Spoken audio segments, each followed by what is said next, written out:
ஆண்டவராகிய இயேசு கிறிஸ்துவின் நாமத்தில் வாழ்த்துக்கள். இந்த நாளிலும் கொலோசியர் 2வது அதிகாரம் 1வது வசனத்திலிருந்து 8வது வசனம் வரையிலும் நாம் தியானிக்கலாம். கிறிஸ்துவோடுள்ள வாழ்க்கையில் மனிதர்களினுடைய கட்டுப்பாட்டிலிருந்து விடுதலை பெற்றால்தான் கிறிஸ்துவோடு கூட ஒரு நல்ல ஐக்கியமான முறையில் வேதம் சொல்லுகிற முறையில் வாழ முடியும் என்பதற்காக அங்கே லவோதியக்கியர்களுக்காகவும் கொலோசியர்களுக்காகவும் எரோப்போலியில் இருக்கக்கூடியவர்களுக்காகவும் மற்ற பவுலினுடைய முகத்தை காணாத தேவ பிள்ளைகளுக்காகவும் பவுல் அப்போஸ்தலன் எழுதுகிறதை நாம் பார்க்கிறோம். அழகாக தொடங்குகிறார். உங்களுக்காகவும், அதாவது கொலோசியே பட்டணத்தில் உள்ள விசுவாசிகளுக்காக, லவோதிக்கியாவில் இருக்கிறவர்களுக்காகவும், சரீரத்தில் என் முகத்தை காணாதிருக்கிற மற்ற எல்லாருக்காகவும், அதாவது மற்றவர்களால் கிறிஸ்துவுக்குள் ஆதாயமாக்கப்பட்ட விசுவாசிகளை சொல்லுகிறார். மிகுந்த போராட்டம் எனக்கு உண்டென்று நீங்கள் அறிய விரும்புகிறேன். என்ன போராட்டம்? தன்னுடைய சரீரத்தில் சந்திக்கிற ஒரு போராட்டம் அல்ல. அவர்கள் இந்த மனிதர்களுடைய கட்டுப்பாட்டுக்குள் சிக்கிக்கொண்டு அவர்கள் வஞ்சிக்கப்பட்டு விடக்கூடாது என்று சொல்லித்தான், அதாவது தேவனுடைய ராஜ்யத்திற்கு செல்லுகிற அந்த பாக்கியத்தை இழந்துவிடக்கூடாது என்பதை அறிவிக்கும்படியாக இந்த வார்த்தையை பயன்படுத்தி பவுல் எழுதுகிறார். அவர்களுடைய இருதயங்கள் தேற்றப்பட்டு அவர்கள் அன்பினால் இணைக்கப்பட்டு பிதாவாகிய தேவனுக்கும் கிறிஸ்துவுக்கும் உரிய ரகசியம், அதை அறிந்து கொள்ளுகிற உணர்வின் பூரண நிச்சயத்தை உடைய எல்லா ஐஸ்வர்யத்திற்கும் உரியவர்களாக வேண்டுமென்றே இப்படி விரும்புகிறேன். கூமுட்டைகள் மாதிரி விசுவாசிகள் இருந்துவிடக்கூடாது. பிதாவுக்கும் கிறிஸ்துவுக்கும் உரிய ரகசியத்தை அறிந்து கொள்ளுகிறதற்கு ஒரு அறிவினுடைய பூரண நிச்சயம் வேண்டும். இந்த அறிவை தருகிறவர் இயேசு கிறிஸ்து. அவருக்குள்ளதான் ஞானம், அறிவு என்பவைகளாகிய பொக்கிஷங்கள் எல்லாம் அடங்கியிருக்கிறது. உலக ஞானத்தை பெற்றவர்கள் வேதத்தினுடைய ஆழங்களை, தேவனுடைய ரகசியங்களை ஒருபோதிலும் அறிந்து கொள்ள முடியாது. தேவனோடு கூட ஐக்கியம் உள்ளவர்கள், இயேசு கிறிஸ்துவோடு கூட ஐக்கியப்பட்டவர்கள், அவரிலே நாட்டப்பட்டவர்கள் ஆண்டவர் வெளிப்படுத்துகிற அந்த ரகசியங்களை நிச்சயமாக பெற்றுக்கொள்ள முடியும். அவருக்குள் ஞானம், அறிவு என்பவகைகளாகிய பொக்கிஷங்கள் எல்லாம் அடங்கியிருக்கிறது. உலக ஞானியாகிய சாலமோன், அவனுக்கு முன்பாக அப்படி ஒரு ஞானி தோன்றவும் இல்லை, இனிமேல் தோன்றப் போவதும் இல்லை. அவர் தன்னுடைய நீதிமொழிகளிலே அத்தனை அழகாக அந்த ஞானத்தை குறித்து, தேவ ஞானத்தை குறித்து அவர் எழுதியிருக்கிறதை நாம் கற்றுக்கொள்ள முடியும். இங்கே தேவனுக்கும் கிறிஸ்துவுக்கும் உரிய ரகசியம் என்ன?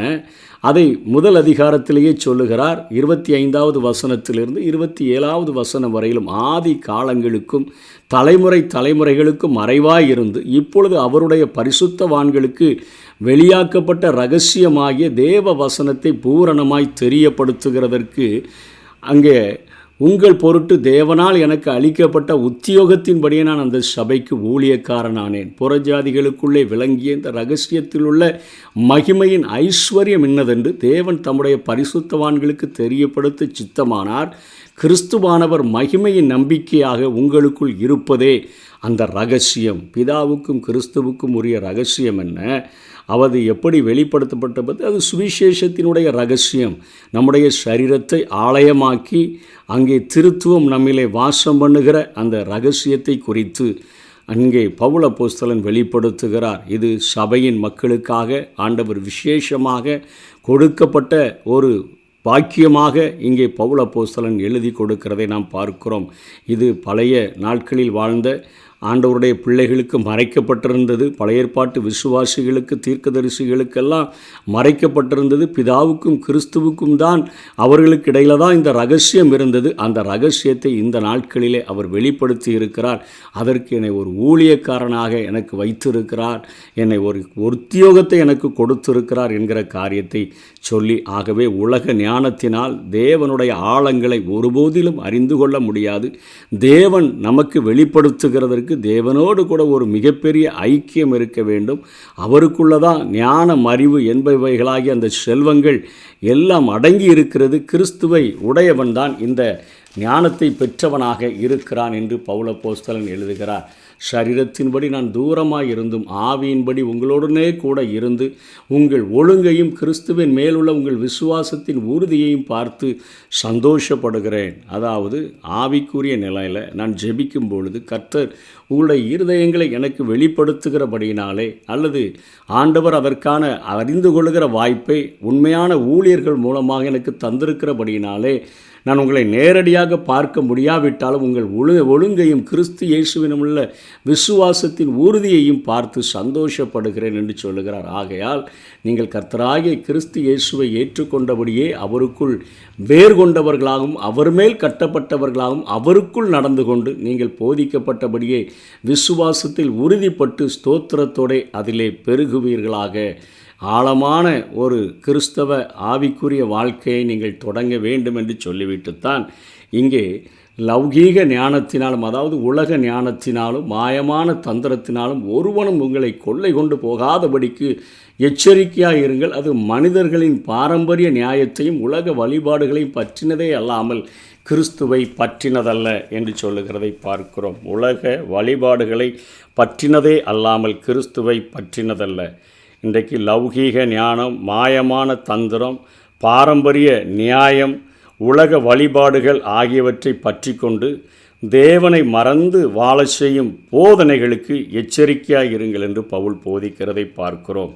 வேதாகமம் சார்ந்த கிறிஸ்தவத்துக்கு இன்றைக்கு வந்திருக்கிற மிகப்பெரிய ஒரு ஆபத்து உலக மானிடத்துவம் என்னும் ஒரு கொள்கையை இன்றைக்கு அவர்கள் அறிமுகப்படுத்துகிறார்கள். உலக மானிடத்துவம் என்கிற அந்த கொள்கை இது இன்றைய கல்வி, அரசாங்கம், பொது சமுதாயம், செய்தி தொடர்பு, பொழுதுபோக்கு சாதனங்கள் ஆகியவற்றின் அடிப்படை ஆதார கொள்கையாக அது மாறிவிட்டது.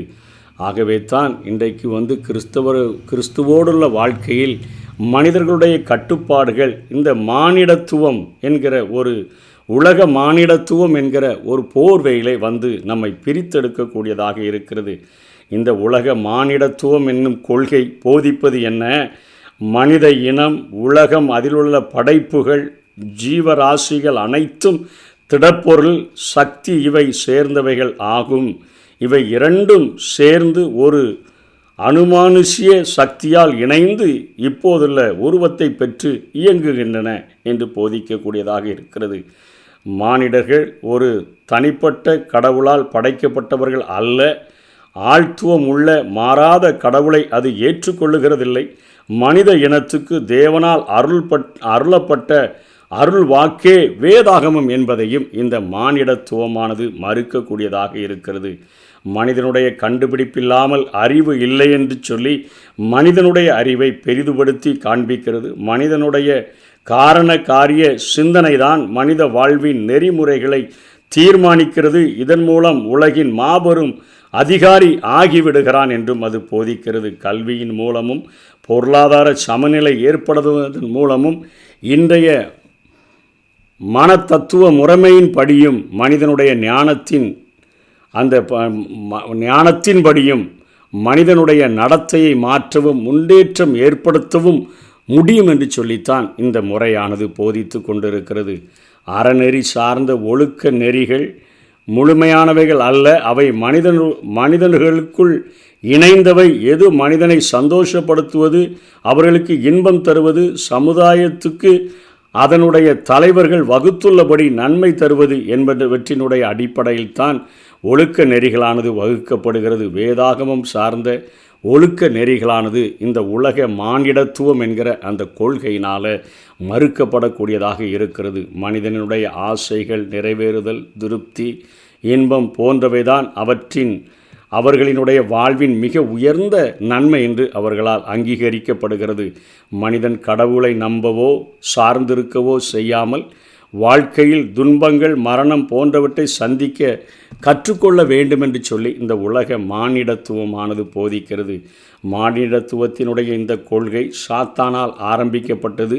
சாத்தான் மனிதர்கள் தேவனைப் போல ஆகிவிடலாம் என்று சொன்ன அந்த பொய்யைத்தான் ஆதாரமாக கொண்டது. ஆதியாகமம் 3:5 நாம் இதை பார்க்கிறோம். இந்த மானிடத்துவ கொள்கை உள்ளவர்கள் தேவ சத்தியத்தை கெடுத்து ஒரு பொய்யை அவர்கள் வாங்கியவர்கள் என்று வேதாகமம் அது அடையாளம் காட்டி கொடுக்கக்கூடியதாக இருக்கிறது. தேவனால் உண்டாக்கப்பட்ட அந்த முதல் மனிதனே இந்த பாவத்தினால் வஞ்சிக்கப்பட்டான் என்பதை நாம் பார்க்கிறோம்.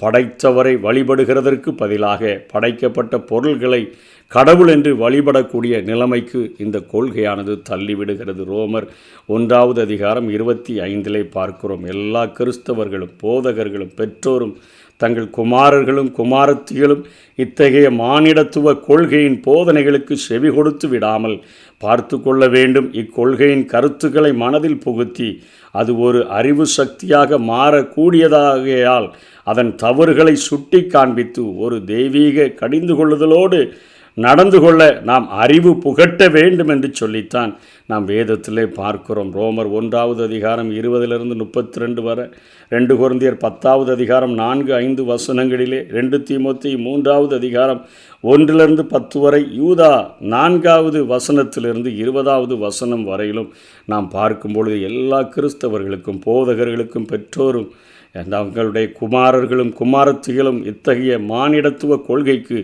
அந்த போதனைகளுக்கு செவி கொடுத்து அவர்கள் வேதத்தை மறந்து விடாதபடி, தேவனை மறந்து விடாதபடி, சிருஷ்டிகரை மறந்து விடாதபடி, தங்களுடைய அறிவை நம்பி தங்களால் உண்டாக்கப்பட்ட சிருஷ்டிகளை அவர்கள் வணங்கி சேவிக்கிறவர்களாக மாறிவிடாதபடி ஜாக்கிரதை உள்ளவர்களாக அவர்களை கிறிஸ்துவுக்குள் வளர்த்த வேண்டும். கிறிஸ்துவோடு உள்ள வாழ்க்கையில் மனிதர்களுடைய கட்டுப்பாடுகள் ஒருபோதும் நம்மை பாதித்து விடக்கூடாது. அது உலக வழிபாடுகளை பற்றினதே அல்லாமல் கிறிஸ்துவை பற்றினதல்ல என்பதை உணர்ந்து வாழுவோம். கர்த்தர் தாமே நம்மை ஆசீர்வதிப்பாராக.